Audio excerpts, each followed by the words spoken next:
Salut la famille, j'espère que vous allez bien. Les amis, ce week-end, on aura encore droit à Game of Thrones, qui sera sacré champion de l'Espagne, qui va remporter la Liga une autre semaine pour la course au titre. Et ce week-end, on va encore vivre 3 finales, c'est-à-dire entre les 3 concurrents pour la Liga. Les amis, ce week-end, le Barça va affronter Osasuna. Le Barça va recevoir Osasuna. Atlético sera en déplacement à Retafe. Et le Real Madrid va recevoir le Rayo Vallecano. 3 matchs qui vont être déterminants pour la course au titre. Je vous rappelle que cette semaine, le Barça était en Champions. Le Real Madrid et Atlético étaient aussi en Champions. Donc, voilà les amis, on va voir après les énergies qui ont été dépensées dans la semaine.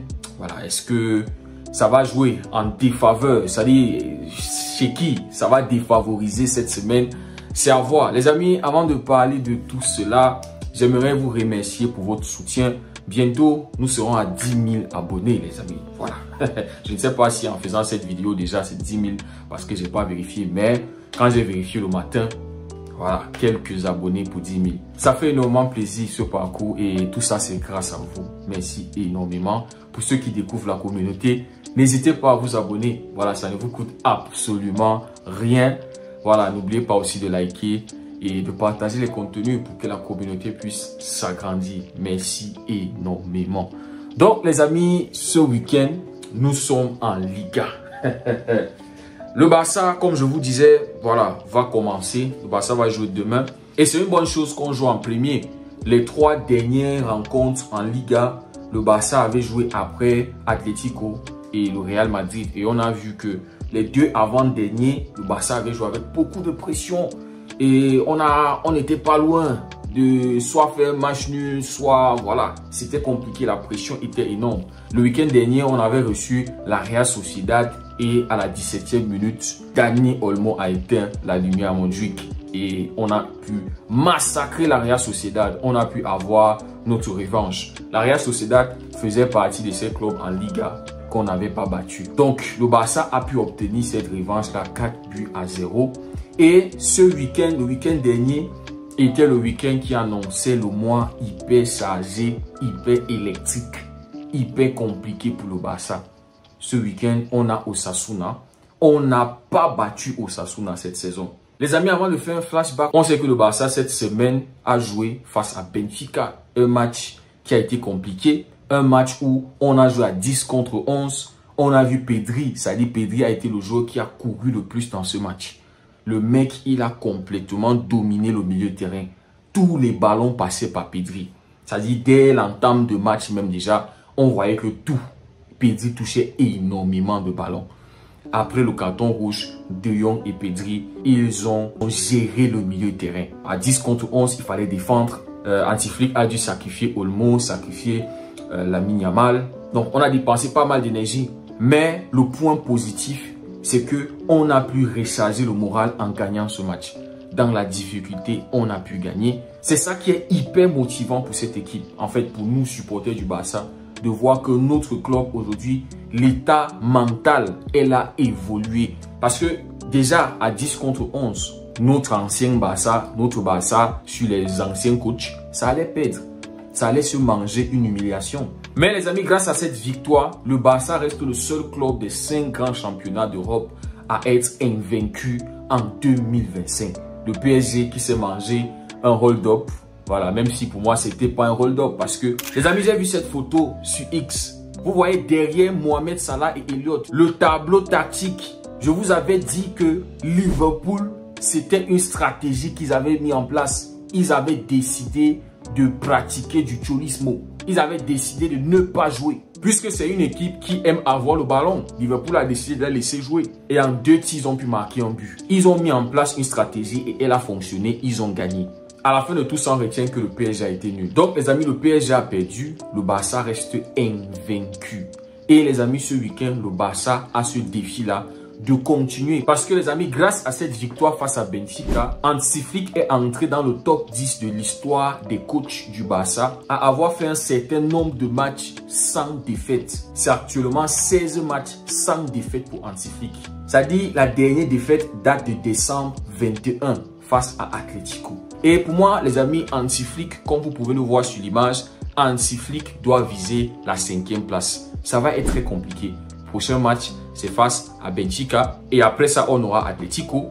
Et après ça, je crois, on aura Girona. Donc, ça va être compliqué, mais il faut viser cette 5e place-là qui est occupée par Tata Martino. 20 matchs sans défaite. On peut le faire, les amis. On a des qualités pour le faire. On se rappelle que face à Osasuna, on avait été très nul. Le goal expectation du Barça lors de ce match était de 0,8. Le Barça a eu très peu d'occasions. Lewandowski a été vaurien, a été nul. En fait, toute l'équipe a été vaurien. C'était un match hyper compliqué pour le Barça. Et c'était notre première défaite en Liga après la défaite en Champions League. Première journée face à Monaco. Donc, Osasuna nous a fait une masterclass. Ils avaient été bons. On peut aussi attribuer cette défaite-là au fait que Hansi Flick avait fait trop de rotation qui a gâché la sauce, qui a fait en sorte que le Barça était en dessous d'Osasuna. Osasuna a surfé sur le match. En 30 minutes, ils avaient déjà marqué 2 buts. Un Brian Zaragoza qui était au meilleur de sa forme. Un Ante Boudemi qui avait marqué un doublé. Ils nous ont mené 4 buts à 1. Je me rappelle sur le 4e but, c'était une perte de balle de Lamine Yamal juste à l'entrée de la surface. Et c'est Breton qui avait récupéré le ballon. Directement, il récupère. Il a fusillé Iñaki Peña, but pour le 4-1. Mais après ça, Lamine Yamal, qui était entré en jeu parce qu'il n'avait pas été titulaire, Ferran Torres était titulaire à sa place. Lamine Yamal, après ce 4-1, a pu marquer le 4-2 pour le Barça. Un golasso magnifique. Donc, les amis, ça avait été un match hyper compliqué pour le Barça. Et aussi parce que Hansi Flick, dans sa tête, était en train de préparer la prochaine rencontre en Champions League. C'était face aux Young Boys.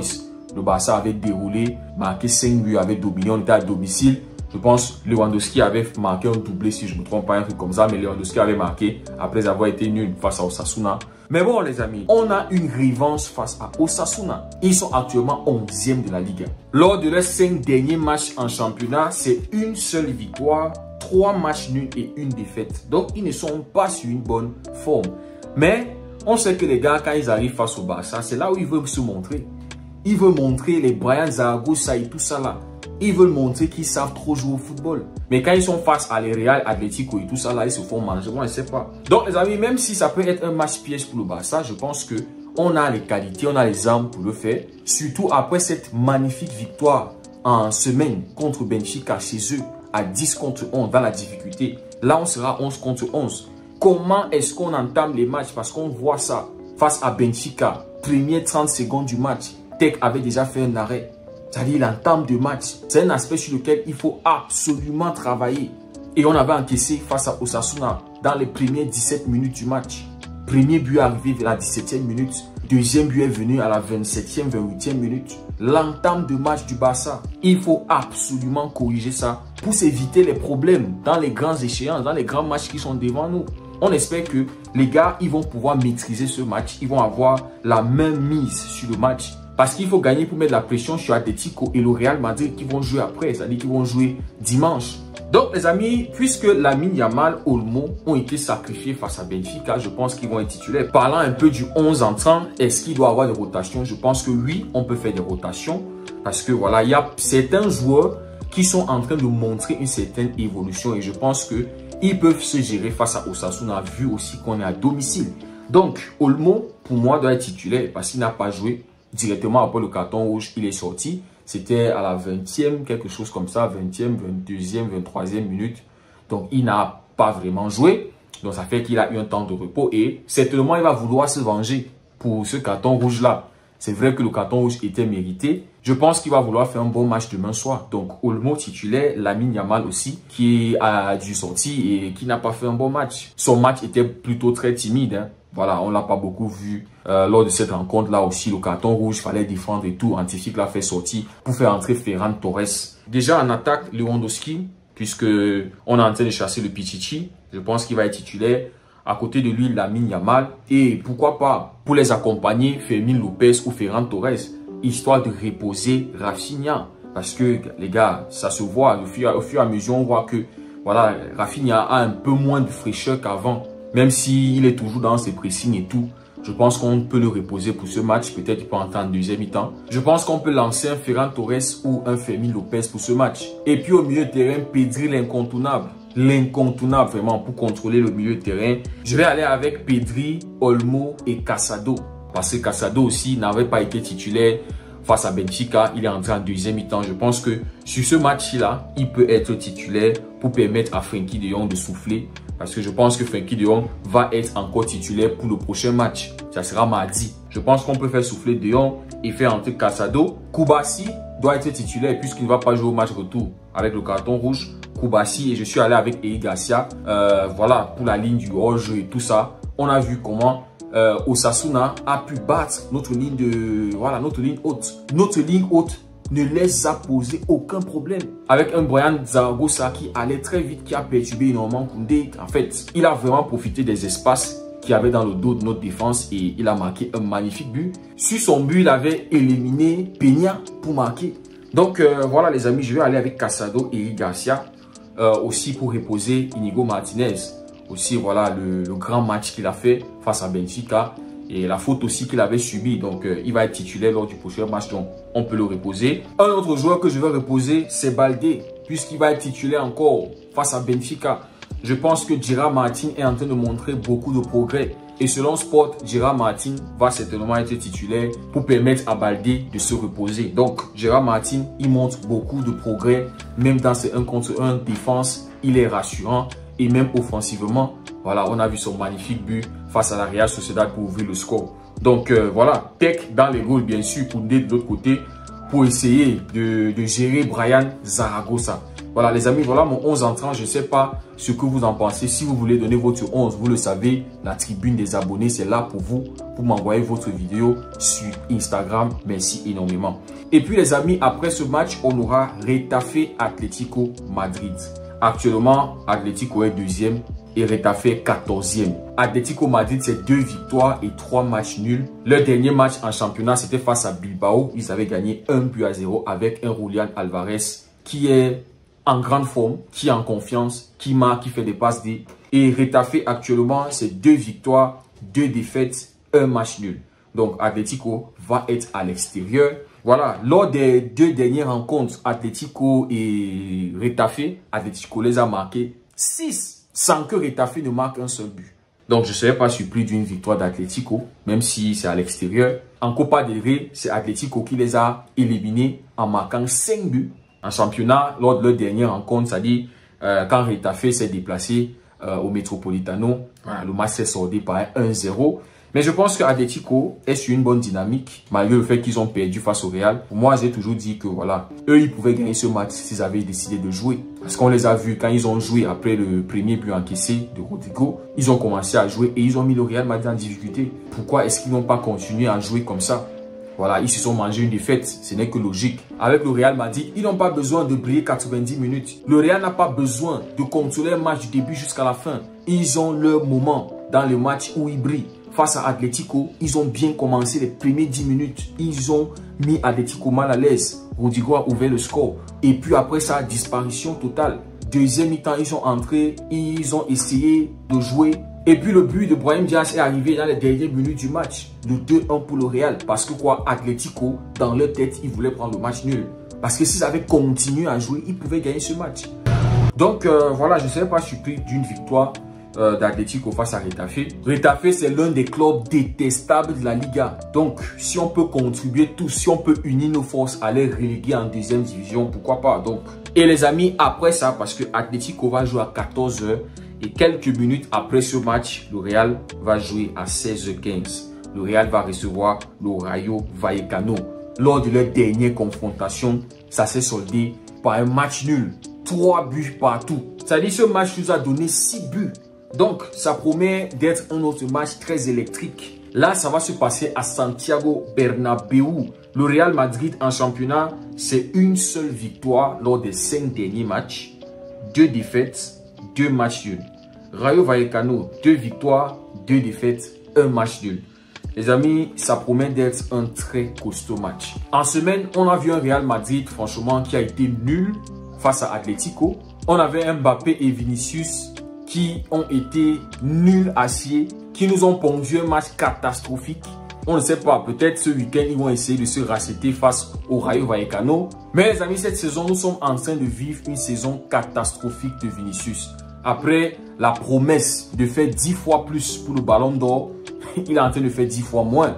Et Kylian, face à Atlético, qui a été absent, qui a été fantomatique, qui a été invisible, qui s'est fait bouffer par la défense d'Atlético. Voilà, peut-être ce week-end, face au Rayo Vallecano, il va essayer aussi de se racheter devant les supporters. Mais voilà, si le Real peut perdre 2 points, voilà, ça va faire énormément plaisir. Énormément plaisir. Donc, j'espère que le Rayo Vallecano, ils vont nous faire un très bon match. Ils vont mettre le Real Madrid en difficulté. Ils vont jouer au foot. Parce qu'on voit que quand une équipe sort et joue au football face au Real, ils sont en difficulté. Betis, s'ils ont pu gagner, c'est parce qu'ils ont compris que si on reste à défendre, on est plutôt en train d'inviter. We are inviting trouble on ourselves. Et ils sont sortis, ils ont joué et ils ont pu gagner le match. Donc, si Rayo Vallecano décide de faire bloc bas, non, ils vont se manger le premier but. Mais s'ils décident de jouer, d'utiliser leur force, c'est-à-dire de bien défendre et de jouer aussi, d'aller chercher le Real Madrid, non, ils vont les trouver. Et ils vont peut-être obtenir un point ou peut-être le miracle, avoir 3 points. Donc mes amis, tout ça c'est à suivre. Barça, Osasuna, Retafe, Atlético de Madrid et puis Real Madrid, Rayo Vallecano, la course au titre. Qui va être sacré champion en Liga? Mon pronostic va rester toujours le FC Barcelone. On peut terminer avec le même nombre de points et le goal average. Voilà, le fait que le Barça marque beaucoup de buts, ça nous permet de remporter notre Liga à la fin de la saison. Les amis, dites-moi ce que vous en pensez en commentaire. Pour ceux qui aimeront donner leur avis avant les matchs du week-end, vous le savez, c'est dans la tribune des abonnés.